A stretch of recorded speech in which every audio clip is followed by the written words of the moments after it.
Today's topic is information transfer. Information transfer 5 marks के लिए आता है एग्जामिनेशन में. इसमें दो चीज़ का ऑप्शन होता है, वर्बल टू नॉन वर्बल कर सकते हैं या तो non verbal to verbal. Verbal और नॉन वर्बल क्या होता है वो पढ़ेंगे आगे, लेकिन पहले देखते हैं कि इंफॉर्मेशन ट्रांसफ़र क्या होता है. Information transfer is an activity in which the given information is converted from verbal to non-verbal format and vice versa. अब यहाँ पे verbal मतलब क्या होता है, verbal मतलब पैराग्राफ, verbal मतलब पैराग्राफ फॉर्मेट, और नॉन वर्बल मतलब चार्ट फॉर्म्स या टेबल फॉर्म, ऐसा कुछ भी फॉर्म, ट्री डायग्राम हो गया, फ्लो चार्ट हो गया, ऐसा कुछ भी हो सकता है. तो पहले देखते हैं वर्बल टू नॉन वर्बल क्या होता है. Verbal to non verbal that is from paragraph to tabular chart और फॉर्म. मतलब पैराग्राफ में सेंटेंस दिया रहेगा, पैराग्राफ में क्वेश्चन दिया रहेगा, उसको आंसर कैसे कन्वर्ट करेंगे, उसको दिया रहेगा कि टेबल के फॉर्म में आंसर बनाओ या चार्ट के फॉर्म में, या डू या डोंट्स, ऐसा कुछ भी हो सकता है. तो यहाँ पे क्या है, in this type of question the information is transferred from a passage or a summary into a diagram or a bar diagram, pie chart, table form or graph. तो यहाँ पे बोला है कि ऐसे question verbal to non verbal, ये question में information, जो इन्फॉर्मेशन है वो ट्रांसफ़र होता है. किससे ट्रांसफ़र होता है, पैसेज, एक पैसेज या समरी से. किसके थ्रू ट्रांसफ़र होता है, डायग्राम, एक डायग्राम हो सकता है, बार डायग्राम हो सकता है, पाई चार्ट हो सकता है, टेबल हो सकता है, ग्राफ हो सकता है, कुछ भी हो सकता है. तो वो क्वेश्चन में दिया होगा कि किस में ट्रांसफ़र करना है. तो कुछ रूल्स है, पहले वो देख लेते हैं, फिर सॉल्व करेंगे एक एग्जाम्पल. तो रूल्स क्या है, फॉर्मेट शुड बी सूटेबल.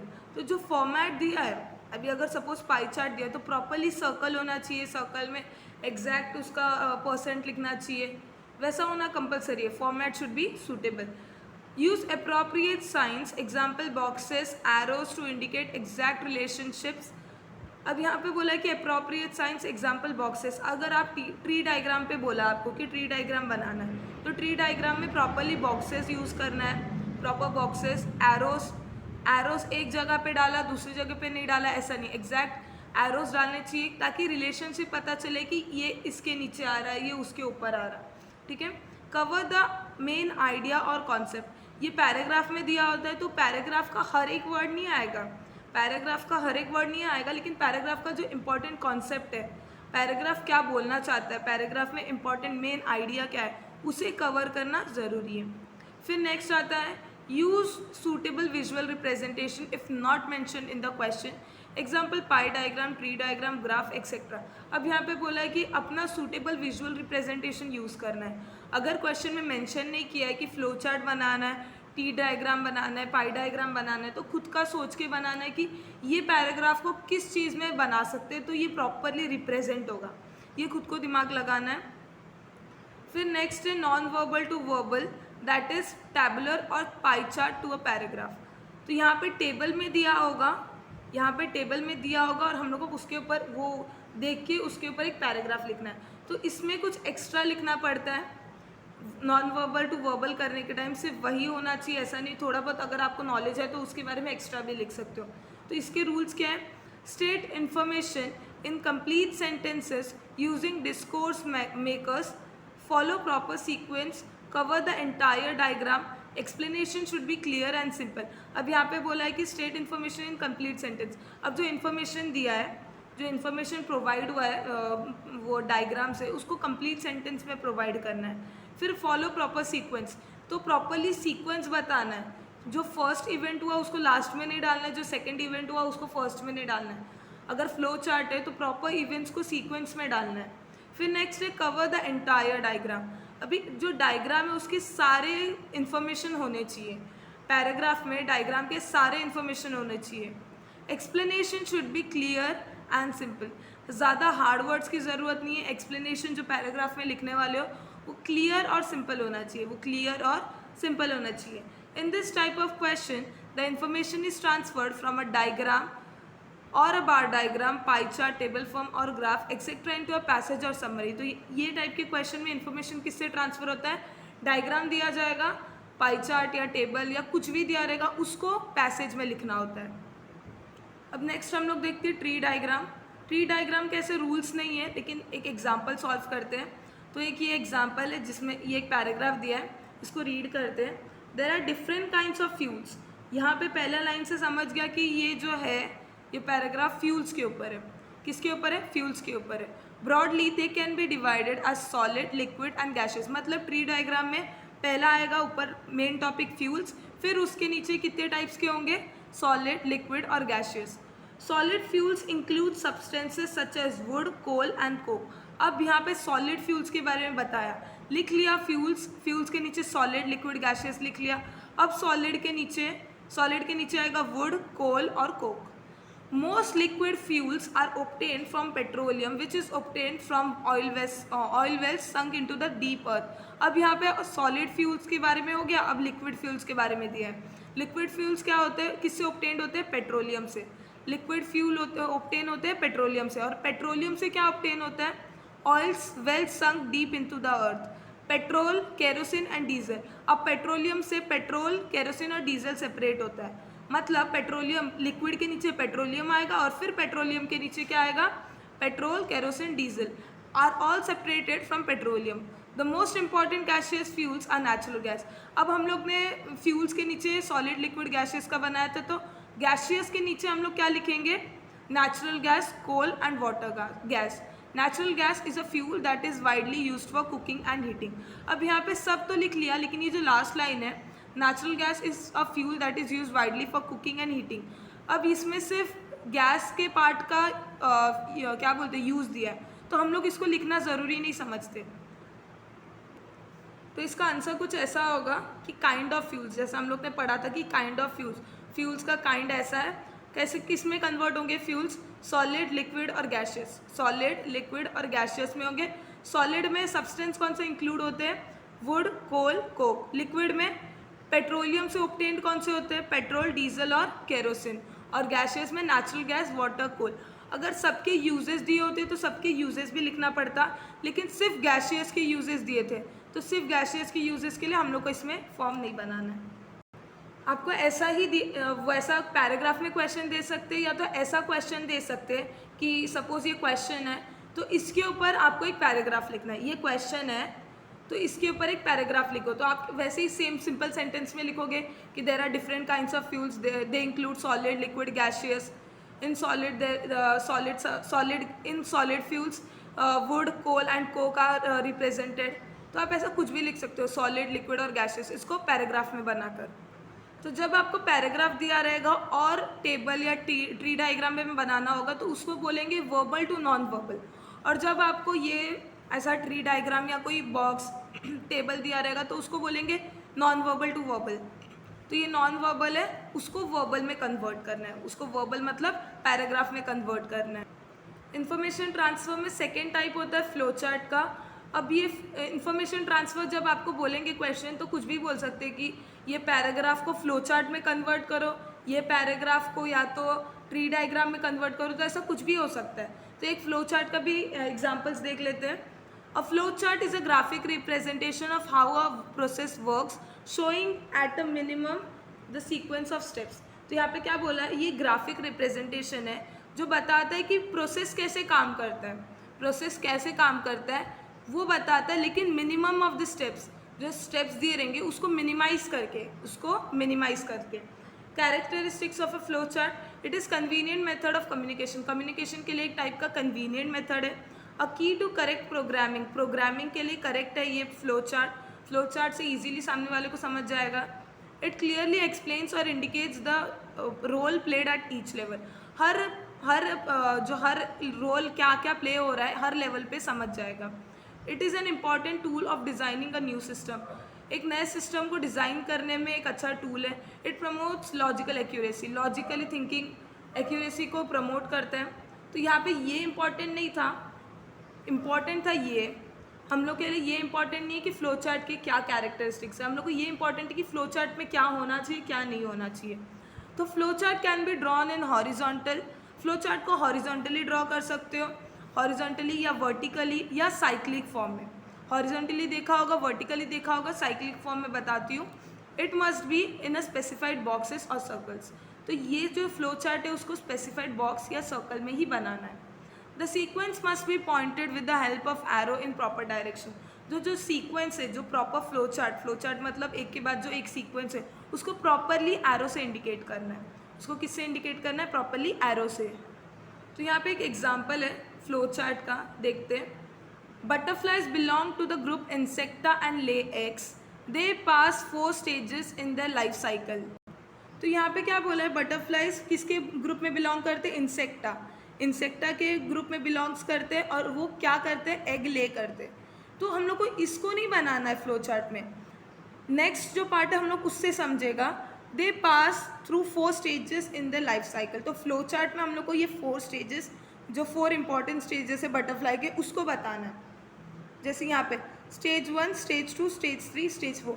क्योंकि ये पैराग्राफ लिखने का मेन एम क्या था कि ये जो 4 स्टेजेस है वो समझ सके। तो हम लोग को ये फ्लो चार्ट में क्या बताना है, 4 स्टेजेस बताना है। The female butterfly lays the egg on the leaves of the plants, this eggs are tiny and have a variety of shapes. तो यहाँ पे क्या बोला है कि फीमेल बटरफ्लाई एग ले करती है और कहाँ पे छोड़ती है, प्लांट्स पे छोड़ती है, और ये एग्स टाइनी होते हैं और अलग अलग शेप्स के हो सकते हैं। तो हम लोग को इसको, हम लोग का फ्लो चार्ट का मेन एम क्या था कि मिनिमाइज़ करना है स्टेप्स को। तो यहाँ पे बोला है जो बटरफ्लाई है वो क्या करती है, फीमेल बटरफ्लाई एग ले करती है, तो हम लोग उसका फर्स्ट पॉइंट वही लिखना है। फर्स्ट स्टेप हम लोग लिखेंगे female butterfly lays the eggs. हम लोग फर्स्ट पॉइंट में ये पूरा नहीं लिखेंगे कि वो वैरायटी ऑफ शेप्स है या टाइनी है, लिख सकते हैं, लेकिन हम लोग को क्या करना है, मिनिमाइज़ करना है। तो ये हो गया फर्स्ट स्टेप। फिर नेक्स्ट आगे पढ़ते हैं। After 6 to 7 days, a worm-like creature known as baby caterpillar hatches out of the egg, which is light green or yellow in color. तो यहाँ पे बोला है कि कुछ 6-7 दिनों के बाद एक वॉर्म लाइक क्रिएचर, जिसे बेबी कैटरपिलर बोलते हैं, वो निकलता है, वो हैच होता है, एग से बाहर आता है, जो ग्रीन या येलो कलर का हो सकता है। तो हम लोग का सेकेंड स्टेप क्या होगा, हम लोग का सेकेंड स्टेप होगा कि the egg hatches into a caterpillar.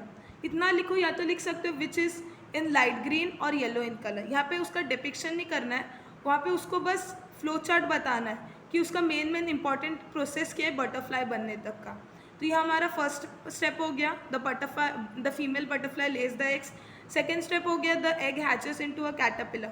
अब थर्ड स्टेप पढ़ते हैं। The larva eats leaves and grows fully, this fully grown larva is called a caterpillar. अब यहाँ पे बोला है कि जो लीव्स खाता है जो और फुल्ली ग्रोन हो जाता है उसे क्या बोलेंगे, कैटरपिलर। तो हम लोग को ये नहीं लिखना है क्योंकि कैटरपिलर के बारे में हम लोग पहले ही सेकेंड स्टेप में लिख चुके हैं। सेकेंड स्टेप में हम लोग ने लिख चुका है कैटरपिलर के बारे में, तो हम लोग को सेकेंड स्टेप में नहीं लिखना है फिर से। It is the young one of the butterfly and does not resemble its parents. तो यहाँ पे वो किसका यंग वन है, वो बटरफ्लाई का यंग वन है। Now the caterpillar grows into the pupa, it spins a cocoon around its body and fasten itself to a plant with a silk thread। यहाँ पे बटरफ्लाई के कौन से third part के बारे में बताया। फर्स्ट था हम लोग का कि वो एग ले करता है, फिर नेक्स्ट था कि वो कैटरपिलर में फॉर्म होता है, फिर थर्ड है पूपा। अभी कैटरपिलर लीव्स खा खा के पूपा में कन्वर्ट होता है। किस में कन्वर्ट होता है, तो थर्ड पार्ट में सिंपल वर्ड्स में क्या लिखना है, the caterpillar eat leaves and grows forms a pupa. ठीक है, पूपा हो गया। फिर नेक्स्ट पार्ट यहाँ पे दिया होगा, ये जो कुकून में स्पिन होता है और बॉडी इटसेल्फ, ये जो भी है सिल्क थ्रेड फॉर्म होता है, ये इंपॉर्टेंट पार्ट नहीं है। बटरफ्लाई के 4 इंपॉर्टेंट लाइफ साइकिल है, उसी को बताना है। ठीक है, तो इसको स्किप करना है ये लाइन को। Finally the baby butterfly emerges from the pupa and soon is transferred into adult butterfly. तो ये जो लास्ट लाइन है इसको हम लोग को कन्वर्ट करना है। The baby butterfly emerges from pupa and turns into an adult butterfly. तो ये पैराग्राफ मेनली किसके ऊपर था, बटरफ्लाई के लाइफ साइकिल के ऊपर। और बटरफ्लाई का लाइफ साइकिल 4 पार्ट्स में डिवाइड होता है, तो सिर्फ वही 4 पार्ट्स हम लोग को बताना है फ्लो चार्ट में। और फ्लो चार्ट में क्या होना चाहिए, बॉक्सेस प्रॉपर होने चाहिए, पॉइंट्स, ये जो एरोज मार्क है, एरोज मार्क प्रॉपरली होना चाहिए। ऐसे स्टेज 1 टू स्टेज 2 जा रहा है तो ऐसा एरो, स्टेज 2 टू स्टेज 3 जा रहा है तो ऐसा एरो। तो ये था फ्लो चार्ट हॉरिजॉन्टल हो सकते हैं, वर्टिकल हो सकते हैं, या साइक्लिक फॉर्म भी हो सकते हैं। नेक्स्ट है डूज एंड डोंट्स। अब डूज एंड डोंट्स क्या होता है, एक पैराग्राफ दिया रहेगा आपको, और उसमें कौन से काम करने हैं उसको एक पार्ट में लिखना है, और कौन से काम नहीं करने उसको एक पार्ट में लिखना है। ये ऐसा टेबल होगा कि यहाँ पे जो डूज है वो लिखना है और यहाँ पे जो डोंट्स है वो लिखना है। डूज और डोंट्स, या तो ऐसा भी दे सकते हैं कि आपको ये टेबल दिया जाएगा कि wash hair regularly, wash hair too often, ये 2 पार्ट का टेबल दिया रहेगा और उसके ऊपर क्या लिखना है, पैराग्राफ लिखना है। तो ये ऐसा भी हो सकता है, या तो पैराग्राफ देके आपको ये डू और डोंट बनाना है, या तो टेबल देके डू और डोंट। तो पहले ये पैराग्राफ देख लेते हैं। Here are some tips about hair care, read and write in the form of a table of for do and don'ts. अब यहाँ पे क्या करना है उसको एक पार्ट में, क्या नहीं करना है उसको एक पार्ट में। तो we must take proper care of our hair, तो we must take care proper care of our hair, ये डू है, ये करना चाहिए हम लोग को। तो ये कौन से पार्ट में आएगा, ये डूज के पार्ट में आएगा। Healthy hair looks beautiful and make us good and make us look good, तो यहाँ पे ये नहीं लिखना है क्योंकि ये ना हम लोग को डूज बता रहा है ना डोंट्स बता रहा है, तो इसको स्किप करना है। लेकिन जब टेबल दिया रहेगा और पैराग्राफ में लिखना है तो खुद के ओन वर्ड्स और खुद के सेंटेंसेस लिखना चाहिए ताकि वो एग्जैक्ट थोड़ा बड़ा दिखे। It is important to keep our hair clean by washing it regularly with soap और शैम्पू, तो ये भी डूज है कि हम लोग का हेयर क्लीन रखना चाहिए, रेगुलरली उसको वॉश करना चाहिए विथ सोप और shampoo. At the same time, washing our hair too often can spoil our hair. It can make it dry and brittle. तो यहाँ पे बोला है कि वही चीज़ अगर हम लोग बार बार धोने लगे बालों को तो वो हमारे बाल खराब कर सकते हैं। तो इसको हम लोग को किस में डालना है, डोंट्स में डालना है कि बार बार वॉश मतलब बार बार बालों को धोना नहीं है। तो ये हम लोग का ये लाइन आएगा डोंट्स में। To have healthy hair we must eat a balance diet, तो ये आएगा किस में, ये आएगा डूज में। बैलेंस डाइट रखना चाहिए अपना हम लोग का हेयर हेल्दी रखने को, तो ये आएगा डूज में। Which provides nourishment to our hair and skin, ये इंपॉर्टेंट पार्ट नहीं है, हम लोग को बस इतना लिखना है कि क्या करना चाहिए। We should eats lot of green vegetable, fresh fruits and cereals, तो यहाँ पे क्या बोला है, डूज में क्या करना चाहिए, eat lots of green leafy vegetable, बहुत सारा ग्रीन लीफी वेजिटेबल्स, फ्रेश और फ्रूट्स लिखना है, खाना है, ठीक है। तो ये भी डूज में आएगा। Consumption of amla juice, ash gourd juice, pumpkin and coconut water enhances a hair growth, तो यहाँ पे दोनों चीज़ को, ये दोनों पॉइंट को ऐड कर सकते हैं कि eating lots of green leafy vegetable, fresh fruits and cereals, pumpkin juice, coconut water enhances our hair growth, ऐसा दोनों पॉइंट को मिला के भी लिख सकते हैं। किस में लिख सकते हैं, डूज में लिख सकते हैं। We should avoid hard chemicals and dyes, तो यहाँ पे वी शुड अवॉइड बोला है, तो हम लोग इसको किस में लिखेंगे, डोंट्स में लिखेंगे। किस में लिखेंगे, डोंट्स में लिखेंगे। We should also avoid to intake of maida and deep fried dishes, sweets made of white sugar, soft drinks, tea और coffee, ये भी avoid का है, तो ये भी किस में आएगा, डोंट्स में। ये काम हम लोग को नहीं करना है, तो ये सब किस में आएगा, डोंट्स में। We should not expose our hair to sun during hottest time of the day, यहाँ पे हम लोग को हमारा बाल सन को एक्सपोज नहीं करना चाहिए, तो ये भी नहीं करना है, तो ये किस में आएगा, ये भी डोंट्स में आएगा। We should cover it up and wear a hat instead, तो ये डूज में करना है कि सन को एक्सपोज ना हो हेयर, तो इसके लिए हम लोग को ये किस में लिखना है, डूज के साइड में लिखना है।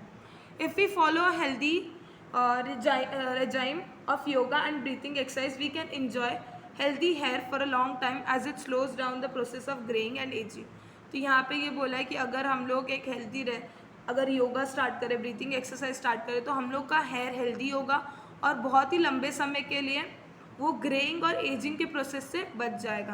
तो इसको भी हम लोग को जो योगा करना है, ब्रीथिंग एक्सरसाइज करना है, उसको डूज में लिखना है। तो ये था डूज और डोंट्स का टेबल। डूज और डोंट्स के टेबल में हम लोग का क्या था, वॉश हेयर रेगुलरली, लेकिन डोंट में क्या था, वॉश हेयर टू ऑफन। यहाँ पे हम लोग को ऐसा नहीं लिखना है कि do not wash hair too often, क्यों नहीं लिखना है, क्योंकि यहाँ पे ऑलरेडी डोंट्स है, तो अगर इसको पढ़ोगे do not wash hair too often, तो यहाँ पे नॉट का यूज़ नहीं करना है, यहाँ पे नॉट का यूज़ नहीं करना है। यहाँ पे डू मतलब जो काम करना है, यहाँ पे डोंट मतलब जो काम नहीं करना है। लेकिन नहीं करना है इसके लिए हम लोग को नो नॉट का यूज़ नहीं करना है। सारे पॉइंट्स देख लो, लेकिन किसी में भी नो या नॉट का यूज़ नहीं होगा, क्योंकि ये डोंट्स है। तो यह जब हम लोग पढ़ेंगे तब हम लोग को पता चल जाएगा कि ये पॉइंट्स है जो हम लोग को नहीं करने। फिर नेक्स्ट पॉइंट है ईट बैलेंस डाइट। यहाँ पे था use harsh chemicals and dyes. जब हम लोग ये पढ़ते हैं तो ऐसा लगता है कि यूज़ करना चाहिए, लेकिन ऐसा नहीं। ये कौन से पार्ट में, ये डोंट्स के पार्ट में इसलिए ऐसा लिखा है। तो don't use harsh chemical and dyes, जब हम लोग पढ़ेंगे ऐसा पढ़ेंगे, don't use harsh chemical and dyes. Consume lots of green leafy vegetables, fresh fruit, cereals, तो ये डूज में आ गया। ड्रिंक टी, कॉफ़ी और सॉफ्ट ड्रिंक्स, ऐसा नहीं रीड करेंगे हम लोग, कैसे रीड करेंगे, don't drink tea, coffee and soft drinks. Consume amla juice, ash gourd juice, pumpkin and coconut water, ये दोनों को हम लोग ऐड कर सकते थे, अगर डिफरेंट पॉइंट्स में लिख रहे हो तो भी कोई प्रॉब्लम नहीं है। तो ये था डूस और ये था डोंट्स। तो don't eat preparation made of maida and sweets made of white sugar और deep fried dishes. Cover your hair और wear a hat during a sunny day, ये डूज था। Expose hair to a sun during hottest time of the day, तो यहाँ पे don't say, इसलिए हम लोग ये सब काम नहीं करेंगे। Do yoga and breathing exercise, तो ऐसा डू और डोंट्स का टेबल बनाना होता है। अगर टेबल दिया होता है तो इसको एक पैराग्राफ फॉर्म में लिखना होगा, और पैराग्राफ में ये सब तो होने ही चाहिए, ये सब कवर होने ही चाहिए, लेकिन खुद के कुछ कुछ वर्ड्स, कुछ कुछ सिंपल सेंटेंसेस जो जनरल नॉलेज है उसको भी डाल सकते हो। इंफॉर्मेशन ट्रांसफ़र का लास्ट पार्ट आता है वेब चार्ट। ये वेब चार्ट दे सकते हैं, एक पाई डायग्राम ड्रॉ करके दे सकते हैं आपको ऐसा पाई डायग्राम, और बोलेंगे कि इसके ऊपर पैराग्राफ लिखो, इसमें कौन सा कितने % का है, साइकिलिंग से क्या हो सकता है उसका यूज़ लिख लो, वॉकिंग से क्या यूज़ हो सकता है वो लिख लो। तो modes of transport use by children, तो ये इसका टॉपिक क्या है यहाँ पे नीचे दिया है, देखो modes of transport use by children, तो ये इसका मेन टॉपिक थे, ये इसका मेन टॉपिक है। तो ये पाई डायग्राम दे, इसके ऊपर आप पैराग्राफ लिखो, या तो एक पैराग्राफ दे सकते हैं आपको, जैसे यहाँ पे पैराग्राफ दिया है, सपोज ये क्वेश्चन है हमारा, तो ये क्वेश्चन को हम लोग को पाई डायग्राम में रिप्रेजेंट करना है। तो हम लोग पहले रिप्रेजेंटेशन में क्या करेंगे, कोई भी इंफॉर्मेशन ट्रांसफ़र हो पहले हम लोग उसका मेन एक हेडलाइन देंगे, एक टॉपिक देंगे। जैसे यहाँ पे हम लोग जब ये पाई डायग्राम दिया है तब हम लोग पैराग्राफ लिख रहे हैं, पैराग्राफ लिखने के टाइम हम लोग क्या लिखेंगे, modes of transport used by children, ये हम लोग का पहले हेडलाइन होगा। हेडलाइन के लिए मार्क्स होता है हाफ या 1 मार्क्स हेडलाइन के लिए होते हैं, तो हेडलाइन को स्किप नहीं करना है। सिर्फ पाई चार्ट में, सिर्फ वेब चार्ट या पाई चार्ट में नहीं, do and don'ts, tree diagram, flow chart, सब में हेडलाइन होना ज़रूरी है। अगर आप डायग्राम बना रहे हो तो भी हेडलाइन चाहिए, एक अच्छा सा सूटेबल टाइटल, या तो अगर पैराग्राफ लिख रहे हो तो भी सूटेबल टाइटल कंपलसरी है। तो ये है एक modes of transport use by children. तो ये स्कूल बस से इतने बच्चे जाते हैं 50%, 8% साइकिलिंग से जाते हैं, 17% वॉकिंग से जाते हैं, 4% personal motorized vehicle, personal vehicle से जाते हैं, और ये 21% parents pick and drop off. तो ये हम लोग का एक पाई चार्ट है जिसके ऊपर हम लोग को क्या लिखना है, एक पैराग्राफ फॉर्मेट में लिखना है। तो मेनली पाई चार्ट दिया रहेगा तो हम लोग उसके ऊपर पैराग्राफ लिखना होता है, ऐसा आपको पाई चार्ट ड्रॉ करने नहीं बोलेंगे 80%। कभी कभी गलती से ऐसा दे देते हैं कि पाई चार्ट ड्रॉ कर लो, लेकिन ज़्यादातर पैराग्राफ लिखने बोलेंगे। तो हम लोग इसमें क्या लिखेंगे, पहले लिखेंगे the given pie chart highlights, अच्छे अच्छे सिंपल वर्ड्स का यूज़ करो ताकि पाई चार्ट सिंपल और इंटरेस्टिंग लगे।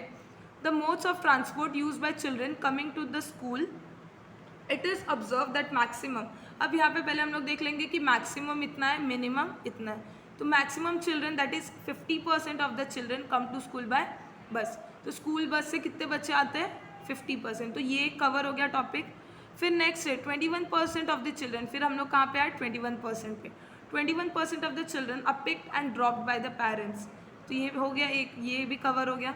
फिर आ गया whereas 17% come to school walking, come to school walking. अब यहाँ पे 17% कितने, 17% बच्चे कैसे आते हैं, वॉकिंग के थ्रू। फिर आता है the percentage of children coming by cycling is very less, तो साइकिलिंग करके जो बच्चे आते हैं उनका बहुत परसेंटेज लेस है, तो वो कितने परसेंट है, 8%। Only 8% children prefer the option of cycling and only 4% of the children use personal motorize to come to school. ये बहुत ही सिंपल सा था, पाई चार्ट देखा, पाई चार्ट के ऊपर जो जो है सबको कवर किया, बहुत ही सिंपल से सिंपल वर्ड, सिंपल सेंटेंस से पाई चार्ट पूरा कवर हो गया। ऐसा अगर लिखा, अगर ऊपर हेडलाइन दिया, अगर सिंपल सा पैराग्राफ लिख लिया तो भी मार्क्स मिल जाएगा।